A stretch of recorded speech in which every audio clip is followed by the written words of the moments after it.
Hey, c'est Kublai. Alors je fais cette vidéo depuis la Russie. Nous sommes en Extrême-Orient russe, dans la ville de Vladivostok, ville dans laquelle je vis. Et aujourd'hui dans cette vidéo, je vais te parler des raisons de ne pas venir vivre en Russie, des inconvénients de la vie en Russie. Tout simplement parce que n'importe quel pays a ses avantages et ses inconvénients. Une expatriation, le fait d'aller vivre dans un autre pays, de s'expatrier, de s'installer dans un autre pays, de vivre à l'étranger, c'est une question de compromis. Il y a toujours des avantages et des inconvénients. Alors je ne sais pas si tu me découvres à travers cette vidéo ou si tu as l'habitude de me suivre, mais moi j'ai plutôt tendance à parler en positif de la Russie, sinon j'y vivrais pas. Moi je vis en Russie, si j'aimais pas ce pays-là et que ça me conviendrait pas, je partirais. Non, la preuve si je suis ici, c'est que globalement c'est positif, voire très positif. Mais mine de rien, il y a des inconvénients à la vie en Russie, c'est pas fait pour tout le monde. Et même moi qui suis résident permanent russe, qui ai quand même 10 ans de recul sur la Russie, qui suis même d'origine russe, le fanatisme, idéalisme de la Russie, tout est super en Russie et c'est le pays idéal, ça a tendance moi aussi à me saouler. Tu vois, faut quand même dire les choses au bout d'un moment. C'est qu'il y a quand même des avantages et des inconvénients à n'importe quel pays et la Russie n'est pas une exception. Il y a des avantages, il y en a plein, on en parlera dans une autre vidéo, mais il y a aussi des inconvénients. Là, tu vois, j'ai mon téléphone sous la main, j'ai noté 7 inconvénients de la vie en Russie.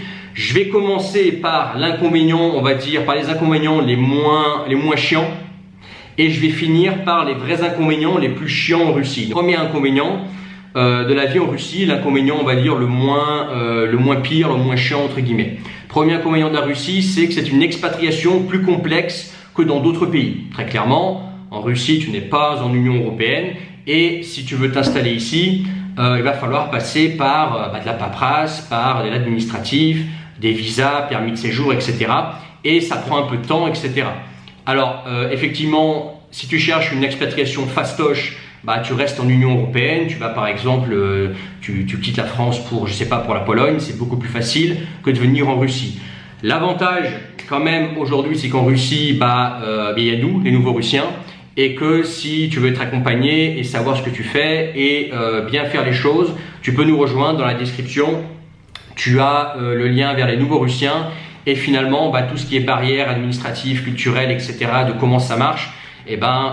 Finalement, si tu sais ce que tu fais, si tu connais des gens qui l'ont fait avant toi, c'est pas insurmontable, loin de là. Il suffit de savoir ce que tu fais et être accompagné. Voilà. Donc c'est un inconvénient, c'est plus, on va dire que l'expatriation en Russie c'est moins facile que dans un pays d'Union européenne, mais c'est largement possible. La preuve, c'est que je suis là et que plein d'autres nouveaux Russiens sont là, ils sont en train de venir, ils sont dans la démarche pour s'installer en Russie. Mais bon, c'est un inconvénient, donc il faut quand même parler. Deuxième inconvénient, pas trop chiant toujours en Russie, c'est les petits salaires. Voilà, en Russie, les salaires ont tendance à être petits. Alors, c'est à nuancer, toujours pareil, tu as des gens qui gagnent très très bien leur vie en Russie, tu as plein de millionnaires, de milliardaires même en Russie. Mais tu as aussi beaucoup de gens qui gagnent des tout petits salaires. Mais on va dire pour la population, la plus grande partie de la population, les salaires sont quand même beaucoup plus petits que dans des pays d'Europe, de l'Ouest notamment. Voilà. Donc ça, il faut en tenir compte. Alors c'est pas insurmontable. Si par exemple tu es un Européen qui vient vivre en Russie pour une boîte européenne, américaine ou n'importe quelle entreprise basée en Europe de l'Ouest, en général, c'est pratiquement toujours le cas, tu amènes ton salaire avec toi, ton niveau de vie avec toi, donc tu n'auras pas à te soucier des petits salaires locaux. Ensuite, la deuxième façon de pas, on va dire, entre guillemets, subir les petits salaires locaux, c'est d'avoir un business, que ça peut être un business sur internet, ça peut être un business en dur, etc. Un truc qui tu gères toi-même et ce qui fait que tu es toi-même responsable de tes revenus. Donc si tu es bon, tu te fais des bons revenus, si tu n'es pas bon, tu fais des petits revenus. Mais en tout cas, tu ne subis pas, on va dire, les petits salaires russes que tu viens, que tu peux rencontrer ici. Et troisièmement, c'est que, comme je te disais, tout le monde ne gagne pas des petits salaires en Russie, ça dépend beaucoup de ce que tu fais. Effectivement, si tu viens faire la plonge en Russie, si tu viens faire même mécanicien, ou je sais pas, si tu viens faire, serveur en Russie, effectivement, tu vas gagner une misère et c'est pas le bon plan. Par contre, si tu es un spécialiste hautement qualifié, si par exemple tu es dans les nouvelles technologies et que tu maîtrises bien ce que tu fais, tu peux te faire des salaires décents, même plus que décents. Je connais moi-même des Russes qui gagnent très bien leur vie ici, alors qu'ils sont Russes dans un contexte russe, mais ce sont des spécialistes hautement qualifiés. Il fait chaud là aujourd'hui à Vladivostok et j'ai tout fermé, la clim est dans l'autre pièce. Petite parenthèse, mais tu peux aussi bien gagner ta vie en Russie, mais par contre attention, je ne te vends pas du rêve, c'est pas pour tout le monde, il faut que tu sois un spécialiste hautement qualifié et que tu sois recherché sur le marché. Si voilà, tu viens faire n'importe quel boulot en Russie, effectivement, tu risques de te heurter à des petits salaires. Voilà. Donc, si tu es malin, si tu sais comment t'y prendre, encore une fois, bah, moi, je l'ai fait, j'ai contourné ces trucs, rejoins les nouveaux Russiens en bas dans la description. Il y a des manières de contourner ça et de venir en Russie tout en gardant même un très bon niveau de vie. Voilà. Mais c'est un inconvénient dont il faut parler. Il ne faut pas venir en Russie faire n'importe quel boulot. Tu risques de tomber sur des petits salaires si tu fais n'importe quoi. Si tu fais les choses bien, il n'y a pas de souci. Il y a des solutions pour ça. Donc ça, c'est le côté positif. Ensuite, troisième inconvénient de la vie en Russie, c'est la qualité du service. Ouais, la qualité des services, là, tu vas vivre une autre réalité. Si tu as l'habitude, par exemple, de vivre une qualité de service comme, par exemple, aux États-Unis ou comme, par exemple, même en France, mine de rien, même si la qualité du service a tendance à baisser, mais mine de rien, c'est pas mal. Ou si, par exemple, tu as vécu au Japon ou en Corée pendant des années, tu vas changer de réalité. Là, le service, en général, n'est pas bon. Alors, c'est toujours pareil. Partout sur le territoire, le service a tendance à être pas bon. Tu vois, que ce soit de Kaliningrad au Kamchatka, que ce soit dans le sud ou dans le nord, le service en général n'est pas bon. Mais effectivement, tu as des exceptions, tu as aussi des professionnels qui prennent soin de leurs clients, qui sont polis, etc. Mais en moyenne, la tendance, c'est quand même un service très moyen, voire pas bon. Donc ça, il faut en tenir compte. Il y a des fois où tu vas rentrer dans un restaurant, on va pas te dire bonjour. Voilà. Ou tu vas t'asseoir à une table, on va pas venir t'amener le menu tant que tu le demandes pas. Tu vois, des choses comme ça. Ou je sais pas, tu vas amener réparer ta voiture, il y a des choses qui vont être oubliées, qui vont être faites un petit peu n'importe comment, donc il va falloir que tu vérifies. Ou je sais pas, tu vas faire retaper un appartement, il faut bien que tu surveilles que les choses sont bien faites parce que il peut y avoir un certain bâclage du travail si tu ne surveilles pas les choses. Voilà, donc ça pareil, il faut bien encadrer la chose, mais ça reste un inconvénient. Le service est en général, si on compare par exemple aux pays occidentaux, aux pays, comment dire, les plus riches d'Asie, le service n'est pas au niveau, ça c'est clair. Et ça, même les Russes te diront que le service en général n'est pas bon. On va en reparler un petit peu après dans la vidéo, mais tu comprendras pourquoi les Russes boudent leur propre voiture, pourquoi ils aiment bien aller passer des vacances à l'étranger. On va reparler à la fin de la vidéo, reste bien jusqu'à la fin de la vidéo. Mais la qualité du service, c'est un troisième inconvénient. Ensuite, quatrième inconvénient, là on passe dans des inconvénients qui sont déjà un peu plus chiants. Quatrième inconvénient, c'est l'alcool. L'alcool et le manque de civisme qui peut être lié à l'alcool. Beaucoup de Russes boivent beaucoup, alors pas tous les Russes, tu as des Russes qui boivent pas du tout, puis tu as d'autres qui boivent matin et soir. Mais en mine de rien, en moyenne, les gens boivent quand même beaucoup ici, tu vois. Alors tu vas me dire, oui, mais moi je bois pas, je m'en fous, qu'ils boivent, etc. Oui, c'est vrai. Moi, tu vois que les gens boivent comme des trous, chez eux, je m'en fous, c'est pas mes affaires, etc. Par contre, là où ça devient chiant, c'est que des fois, ça amène un manque de civisme. Et là, par contre, c'est pas le civisme à la française, non, c'est du vrai manque de civisme, et non pas de l'agressivité ou de la dangerosité. Mais ça va être par exemple quelqu'un ou une bande qui va être bourré, ils vont gueuler au milieu de la nuit, ça va être du tapage nocturne, ça va être par exemple des gens qui traversent n'importe comment, sur la route, c'est-à-dire que tu es en train de rouler, puis tu as quelqu'un qui court devant toi, qui traverse devant toi, donc il faut que tu aies la réaction, le mec qui est complètement bourré, ou une bande de personnes qui est sur la route comme ça, complètement bourré. Voilà, donc ça, il faut en tenir compte. Et puis, l'alcool en Russie a tendance à excuser un petit peu tout. Tu vois, c'est genre, ouais, mais je savais pas ce que je faisais, j'étais bourré, etc., excuse-moi. Moi, j'aime pas trop ça. C'est-à-dire que quand tu choisis de boire, tu dois savoir où est ta limite. Et si tu ne sais pas boire, tu ne bois pas. Tu ne fais pas genre, j'étais bourré, donc je suis excusable parce que je savais pas ce que je faisais. Non. Dans ce cas-là, si tu sais que si tu bois et tu sais que tu as un comportement différent ou tu sais pas ce que tu fais, tu ne bois pas. Mais en Russie, en tendance, en moyenne, c'est pas tout le monde, c'est pas tous les Russes, on est bien d'accord. Ça a quand même tendance à excuser un petit peu tout et n'importe quoi. Et ça, pour moi, c'est un inconvénient. Pareil. Pour socialiser, pour faire pour te faire des amis en gros. Par exemple à Vladivostok, beaucoup de liens se créent autour de l'alcool. Alors si c'est pour boire un coup de temps en temps, moi aussi des fois je bois un petit coup, je passe une soirée, je bois quelques verres, etc. C'est tout à fait humain, on est des humains, et puis on boit un coup de temps en temps, c'est tout à fait normal. Par contre, quand ça devient tous les jours, boire tous les jours, beaucoup, des fois même le matin, c'est genre t'as passé une soirée avec des Russes et puis le matin ils sont déjà en train de boire et puis on te dit bois un coup, là ça commence à faire beaucoup, tu vois, ou genre tu vois Il n'y a pas longtemps, j'étais en vacances et le soir, je rencontre trois Russes qui étaient en train de boire, c'était bien sympa, on a bu un coup ensemble, etc. Ok.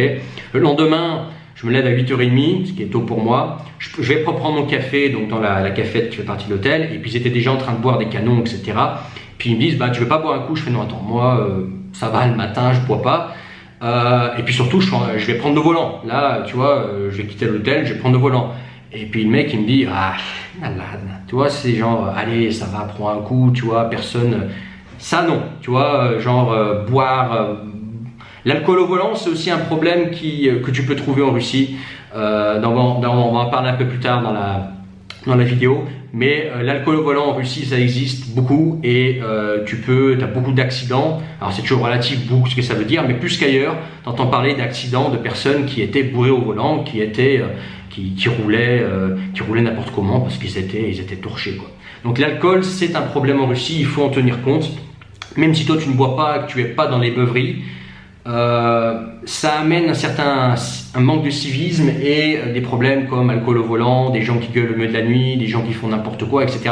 Alors, ça les rend pas dangereux. Alors, c'est toujours pareil, il y a des exceptions, mais en général, ces gens qui ont bu beaucoup, ils sont pas dangereux. Ils sont chiants, ils sont pénibles, mais ils sont pas dangereux. Ils vont pas venir t'attaquer parce qu'ils sont bourrés, mais ils peuvent être pénibles, tu vois, c'est pénible, tu vois.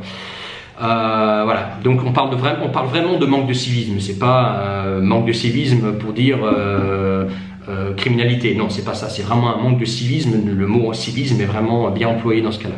Mais ça existe.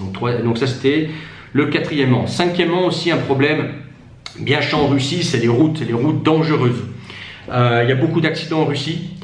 Les routes sont pas toujours en bon état. Alors ça a tendance à s'améliorer. Les 3 dernières années, je trouve que les routes sont bien améliorées.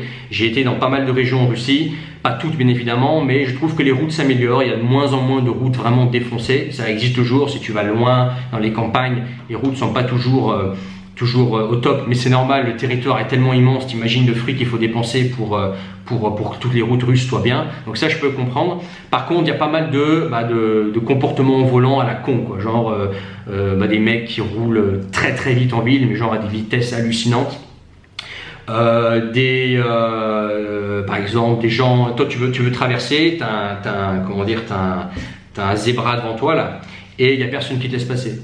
Et quand je dis toi, ça peut être très bien être toi ou d'autres Russes, hein. Ou genre quelqu'un qui a envie de doubler rapidement, il te double par la droite sans clignotant, à fond la caisse, ou il te fait un queue de poisson. Voilà, les clignotants c'est en option, les priorités on s'en bat les couilles. Tu vois, il y a vraiment un problème de comportement au volant en Russie. Alors c'est pas tous les Russes, bien évidemment, il y a aussi des gens qui se comportent très bien au volant. Mais c'est quand même très répandu, quoi. En moyenne, les Russes roulent mal. Il faut que tu en tiennes compte que quand tu prends le volant en Russie, t'es pas en France, t'es pas en Allemagne, t'es pas au Benelux, t'es pas en Australie. Les gens roulent dangereusement. Il faut que tu tiennes des distances, il faut que tu en tiennes compte. Et il faut que au fur et à mesure, en fait, en conduisant en Russie, tu développes un espèce de sens pour comprendre qui a un comportement dangereux potentiel, de quelle voiture il faut que tu te méfies, qui sait qui peut avoir potentiellement bu un petit peu trop au volant, qui sait qu'il peut avoir des comportements très abrupts et dangereux. En fait, tu finis un petit peu pour t'y adapter et au final, moi, je roule tous les jours en Russie et ça va, il n'y a pas de souci, mais parce que j'ai développé un sens pour comprendre où sont les dangers sur les routes russes. Mais mine de rien, les routes russes restent dangereuses. Il y a beaucoup d'accidents, il faut être méfiant. Alors est-ce que c'est une question de vitesse? Pas toujours. La plupart du temps, c'est pas une question de vitesse à laquelle ils roulent, c'est une question purement de comportement à la con. Voilà. Donc ça, il faut que tu en tiennes compte. D'ailleurs, les Russes te le diront, fais attention sur la route, il y a beaucoup d'accidents. Et si tu regardes les nouvelles en russe, pas de la propagande de n'importe quel pays, mais tu regardes des nouvelles en russe, en local, ça parle souvent d'accidents qui ont eu lieu très souvent. Souvent à cause de quoi? Comportement à la con, alcool au volant, une espèce de mecs qui se sont embrouillés pour un clignotant ou pour un qui n'a pas voulu passer l'autre, et puis ça s'est envenimé, et puis voilà, ça finit en accident parce que voilà, il n'y a pas un qui voulait faire passer l'autre, etc. Bref, mais ça existe, les accidents sont fréquents en Russie. Donc ça c'était le 5e inconvénient de la vie en Russie. Ensuite, là, je vais parler des deux inconvénients. Les deux inconvénients qui restent, c'est selon moi pas que selon moi d'ailleurs, je pense que beaucoup de Russes seront d'accord avec moi, c'est les deux plus gros inconvénients de la vie en Russie. Alors, sixième inconvénient, c'est la culture de l'arnaque. Il faut savoir que quoi que tu achètes en Russie, que ce soit un bien immobilier, que ce soit une voiture, ou que ce soit peu importe ce que tu achètes en fait en dehors, des courses ou des habits, des trucs comme ça, il faut que tu te méfies.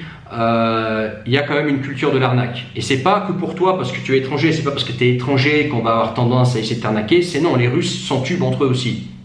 Alors ils sont les premiers à te le dire. Quand tu achètes un bien immobilier ou une voiture, il faut que tu vérifies tout. Et même si derrière tu découvres un glitch caché, en pratique en Russie, si tu t'es fait baiser en gros, tu as très peu de recours. Donc, si tu achètes une voiture et que c'était une poubelle, en pratique, tu te retourneras pas contre le vendeur. C'est tout pour ta pomme, tu as réparé la voiture et si tu as acheté de la merde, tu t'as acheté de la merde, tu n'avais qu'à vérifier. En fait, la mentalité c'est ça, tu as acheté de la merde, tu n'avais qu'à vérifier ce que tu achetais. Aujourd'hui, c'est plus ma merde, c'est la tienne, répare-la, c'est plus mon problème, tu l'as acheté, tu n'avais qu'à pas l'acheter. Voilà, c'est comme ça la mentalité. Et ça marche pour l'immobilier et pour les voitures. Donc, il faut toujours tout vérifier. Quand tu achètes une voiture, il faut être vachement vigilant. Et il faut pareil pour l'immobilier, il faut tout vérifier. Et peu importe ce qu'on te dit, il ne faut pas croire sur parole, il faut du noir sur blanc et vérifier juridiquement ce que tu achètes, que ce soit voiture ou immobilier, et le bien en lui-même. Tu vois. Et ça, c'est un réel problème. D'ailleurs, il n'y a pas longtemps, là, j'ai eu le cas de figure. Moi, tu sais bien, hein, j'aime bien les voitures japonaises, on va dire sportives. Il n'y a pas longtemps, j'ai vu une Nissan Skyline R33 à vendre. Tu sais, la coupée avec le turbo, etc. Je me suis cru quand j'ai vu l'annonce, je me suis déjà cru dans Fast and Furious. Je me dis, tiens, j'appelle le mec, si la voiture est en bon état, je l'achète, tu vois. Le mec, il écrit dans l'annonce, ouais, la voiture est nickel, blablabla. Le mec, je l'ai au téléphone, non, il n'y a rien à prévoir, la voiture est nickel, etc. Je dis, écoute, on se retrouve là-bas dans une espèce de parking en bord de mer, je vais voir ta voiture, etc. J'arrive, etc. Et puis le mec me dit elle est nickel, etc. Le mec ne savait pas que je me connaissais en voiture, donc moi je commence à regarder des points, tu vois, où il peut y avoir de la rouille, etc. Et puis tout de suite, je trouve de la rouille, comment dire, cachée, tu vois, dans l'habitacle, etc. en bas, perforante. Je trouve de la rouille en fait au niveau des passages de roues et même là où il y a des suspensions. Donc c'est quand même dangereux. Donc je lui pointe ça du doigt, etc. Puis le mec, il comprend que je suis pas un lord, tu vois, je suis pas un mec que tu peux entuber sur les voitures. Et commence à discuter, etc. Bon, on a une passion commune, les passions pour les voitures, etc. Le mec, il me demande, en fait, t'es d'où? Donc je lui explique d'où je viens, etc. Puis au dernier moment dans la discussion, on commence à sympathiser, en fait, dans le même âge, dans la même passion. Le mec, il commence à vider son sac. Il me dit, j'en ai marre, moi je suis dans le business de la vente automobile. En fait, j'importe des voitures japonaises en Russie. Et j'en ai marre. Franchement, pour être franc avec toi, si tu veux que cette voiture soit nickel, il faut que tu injectes au moins 400 000 roubles dedans pour qu'elle soit vraiment bien, tu vois. Et je lui dis, écoute, moi j'ai compris ça, je suis désolé de te le dire, ta voiture elle est très belle. En fait, la voiture elle était très très belle de loin, mais loin d'être belle. Voilà, elle était très belle, par contre les défauts, c'est des défauts sérieux que tu vois, il faut que tu les répares. Même le moteur, il y avait un débit de joint de culasse, etc. Et il me dit, ouais, je sais bien, mais tu sais, j'en ai marre de cette mentalité où tout le monde cherche à s'entuber de partout. J'ai envie de partir d'ici de Vladivostok, j'en ai marre. Par exemple, cette voiture-là, pourquoi j'injecte pas d'argent dedans? Tout simplement parce que si j'injecte, par exemple, l'argent qu'il faudrait pour la remettre complètement en état, en fait, le jour où je vais revendre la voiture, les locaux, ils vont de toute façon me faire des propositions basses. Et ils en auront rien à foutre du fait que j'aurais injecté de l'argent dans ma voiture et que de toute façon, tout le monde ici cherche à s'arnaquer, j'en ai marre. Je suis en train de voir si je peux pas partir à l'étranger. Voilà ce qu'il me dit le mec. Tu vois? Parce que le mec qui est d'ici, il est dans le business, il me dit j'en ai marre de cette mentalité qui consiste à s'entuber tout le temps, à essayer d'être plus malin que les autres, et c'est fatigant, tu vois. Et ça, c'est un exemple, je te parle il y a peut-être 10 jours, 15 jours, tu vois. Donc la voiture, je ne l'ai pas achetée, bien évidemment. D'ailleurs, c'est pour ça que certains projets prennent un peu plus de temps, parce qu'il faut tout vérifier, tu vois. Donc ça, c'est un inconvénient de la Russie, c'est que malheureusement, les gens ont tendance à essayer de s'arnaquer entre eux, tu vois. Donc il faut être vigilant, il faut savoir ce que tu fais. Là, pareil, il y a des solutions.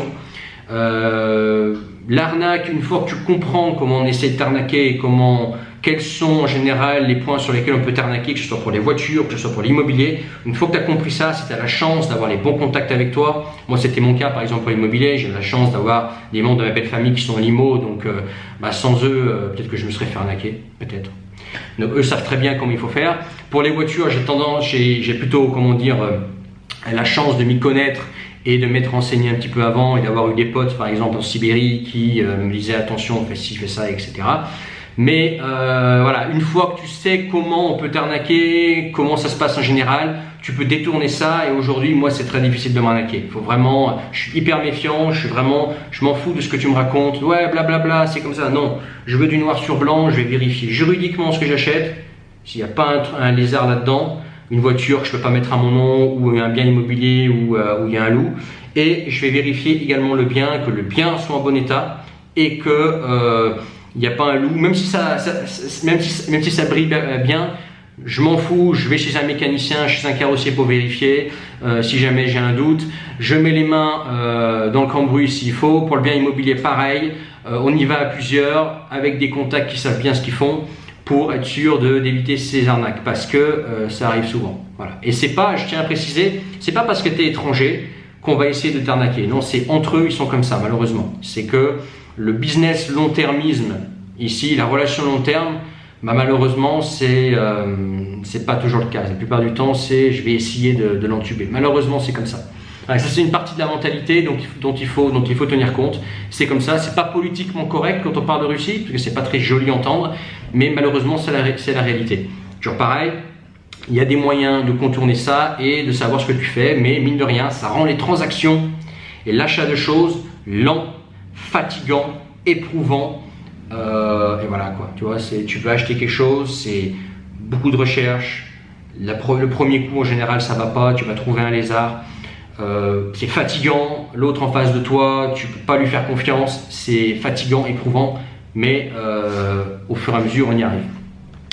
Et dernier inconvénient de la vie en Russie, hop, je sais lequel c'est, mais je vais quand même reprendre mes notes. Et c'est selon moi le plus gros inconvénient de la vie en Russie, c'est le manfoutisme. Le manfoutisme, c'est quoi? C'est que les gens ont tendance à s'en foutre un petit peu de tout. Donc là, on reprend ce que je disais tout à l'heure au sujet du service. En fait, la qualité du service moyenne, voire même des fois mauvaise ici en Russie, ça vient du manfoutisme. Du manfoutisme de « oh, je m'en fous, toi, mais ça va ». Mais ça va, je te l'ai fait là à peu près. Oui, mais c'est de l'à peu près. C'est de l'à peu près. Moi, je voulais un service, bien, toi, tu m'as fait de l'à peu près. Ou dans le manfoutisme, on peut retrouver par exemple les ordures. Dans beaucoup de villes russes, tu vas trouver des ordures qui sont jetées partout comme ça, alors pas partout, mais plus souvent qu'ailleurs, dans d'autres pays, tu vas trouver par exemple des ordures qui sont jetées dans la rue. Ou des poubelles qui débordent, ou je sais pas, tu vas en nature, tu vas dans les forêts et tu vas trouver des ordures qui sont jetées n'importe où parce que les gens s'en foutent, tu vois. Et moi, des fois, ça m'est même arrivé de dire mais non, je vais pas jeter ça, j'étais avec des Russes, je vais pas jeter ça ici. Je me dis pourquoi, tu vois. C'est genre je m'en fous, on s'en fout, personne ne saura, jette les trucs ici. Il y a cette mentalité là aussi, donc ça il faut en tenir compte, c'est le manfoutisme. Le manfoutisme, donc ça comprend aussi le travail fait je vais pas y arriver. Le travail approximatif, voilà. À force de parler russe, j'ai du mal avec le français. Le travail approximatif, ça va concerner par exemple si tu veux retaper un appart, il faut surveiller les travaux. Si tu ne surveilles pas, que tu n'encadres pas, il y a un risque que le travail soit bâclé et fait à la va-vite. Et ça pareil, il y a des façons de le contrôler. Mais mine de rien, il faut surveiller, tu vois, le travail bâclé, fait à la va-vite, fait à l'arrache, c'est une réalité ici, il faut que tu contrôles le travail. Pareil, quand tu fais réparer ta voiture, il peut y avoir des oublis, moi ça m'est déjà arrivé, j'amène malheureusement pour eux, je m'y connais un peu en voiture, mais d'amener la voiture pour des travaux, et voilà, le gros du travail a été fait, mais les petits trucs que j'avais demandé de faire, pourtant n'avaient pas été faits. Et j'ai dit, ça vous l'avez oublié, ça là ça va pas, tu vois, des choses comme ça. Donc le travail approximatif, c'est un problème que tu peux rencontrer en Russie plus qu'ailleurs. C'est aussi par exemple ne pas prendre soin des affaires des autres. Typiquement, par exemple, tu vas garer ta voiture quelque part, quelqu'un va passer avec son sac à main à côté de ta voiture en mode les couilles si je raye la voiture, ou quelqu'un va poser son cul sur ta voiture, ou je sais pas, la mentalité de oh, de toute façon c'est pas à moi, je m'en fous, c'est pas mon problème, tu vois. Ça fait partie du m'en foutisme. Pareil, tu vois, on me demande le manque de rigueur dans le travail. Tu vois, quand tu travailles avec les Russes, l'approximatif c'est souvent la norme. Malheureusement, c'est comme ça. Et il faut relancer, recader le truc pour que ce soit bien fait. Donc, si tu exiges, par exemple, en Russie, de trouver, par exemple, une qualité de travail, ou une qualité de, une rigueur dans le travail à l'européenne, non. Je te le dis franchement. Alors, c'est pas toujours le cas. Tous les Russes ne sont pas comme ça. Tu as aussi des mecs qui sont très très bons, qui sont très carrés, etc. Notamment à Moscou. Moscou, c'est là où il y a les meilleurs rapports qualité-prix, les meilleurs comment dire, professionnels en général qui sont là-bas, parce que les bons salaires sont là-bas. C'est pas tout le monde, je mets pas tout le monde dans le même panier, tu vois. Là, je généralise pour une vidéo, tu es obligé de généraliser. Mais plus qu'ailleurs, si tu veux du service ou de la rigueur à l'européenne, pas en Russie. Voilà. Ou alors, il faut que tu encadres bien la chose. C'est ce que je fais et dans ce cas-là, ça se passe bien. Mais mine de rien, on revient toujours à la même chose. C'est fatigant, c'est éprouvant, il faut suivre tout derrière. Tu peux pas juste faire confiance et dire ce sera bien fait. Non, il faut que tu vérifies tout. Et avant de payer, tu vérifies que tout soit bien fait. Parce qu'une fois que tu as payé, oh bah tu n'avais qu'à regarder avant. Vous savez, tu as payé, je te l'ai fait ton service, tu n'avais qu'à pas payer. Si tu n'étais pas content, bah voilà, maintenant débrouille-toi. Attention. Pareil, tu vois, ça répond à certaines questions qu'on me pose des fois au sujet, par exemple, de mais pourquoi Kublai, pourquoi dans les rues de Vladivostok, je vois que des voitures japonaises et quelques allemandes, mais très rarement des voitures russes. Et je vais t'expliquer pourquoi. Tout simplement parce que les Russes eux-mêmes n'ont pas confiance dans leur propre voiture. Pourquoi? Parce qu'ils sont conscients de leur propre mentalité et que certains Russes, plusieurs, m'ont déjà avoué j'achète pas de voiture russe parce que c'est fait en Russie, je sais très bien comment c'est assemblé, je sais très bien que c'est fait à l'arrache et dans 5 ans ma voiture russe elle me laisse tomber, quoi, tu vois. Donc ça c'est une chose dont il faut tenir compte, c'est que si par exemple les Russes n'achètent pas leur propre voiture, c'est parce qu'ils sont conscients de leur propre mentalité. Pareil en ce qui concerne les vacances en dehors de Russie. On m'a déjà demandé mais pourquoi il y a tant de Russes à Bali, en Thaïlande, etc. alors qu'eux-mêmes, bah, ils ont la mer comme à Vladivostok ou par exemple dans la région de Sochi, le sud de la Russie. Pourquoi ils viennent si nombreux en vacances à l'étranger? En fait ça se passe comme ça. En 2013, j'avais une copine, une Russe, une Slave, et je vivais à Moscou et je me souviens, j'avais proposé d'aller au Kamchatka ensemble. Je lui ai dit écoute, viens, on passe quelques jours au Kamchatka, on va voir un petit peu ce que ça donne là-bas, ça m'intrigue, etc. Et ma copine russe de l'époque m'avait dit non, moi je vais pas là-bas. Je lui ai dit mais pourquoi, c'est une aventure, etc. Elle me dit je vais pas là-bas parce que le Kamchatka c'est la Russie et que je sais déjà d'avance que ça va être beaucoup trop cher, que le service va être minable.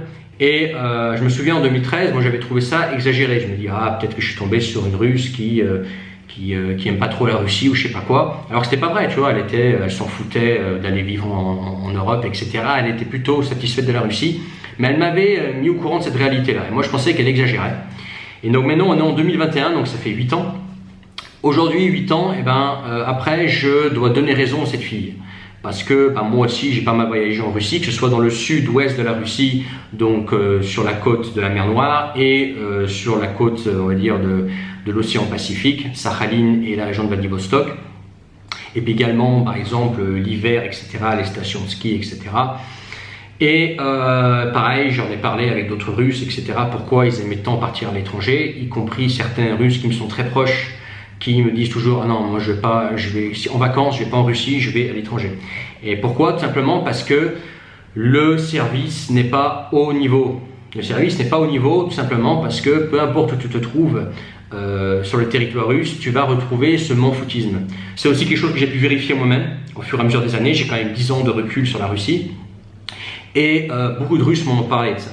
Et ce m'en-foutisme c'est quelque chose que je vis, que j'ai vécu, dont des Russes me parlent sous différentes formes et c'est selon moi le plus gros inconvénient de la vie en Russie et aussi le plus gros inconvénient du pays. Je pense que s'il n'y avait pas cette culture du m'en-foutisme dans ce pays-là, le pays aujourd'hui, alors le pays est déjà très bien, la preuve je suis déjà ici et j'ai plein de choses positives à dire sur la Russie, je vais en faire une vidéo après pour parler des choses positives en Russie, sinon je ne vivrai pas ici clairement.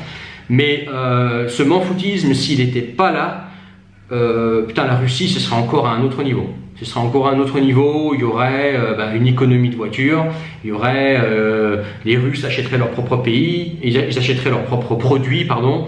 Ils achèteraient, ils auraient plus tendance à venir en vacances dans leur propre pays et ne pas tout de suite aller à l'étranger, privilégier par exemple la Crimée, le sud de la Russie, la région de Vladivostok ou Sakhaline par exemple, parce que voilà, c'est quelque chose qui est pénible. C'est quelque chose qui est pénible. Alors moi, c'est quelque chose que j'ai accepté.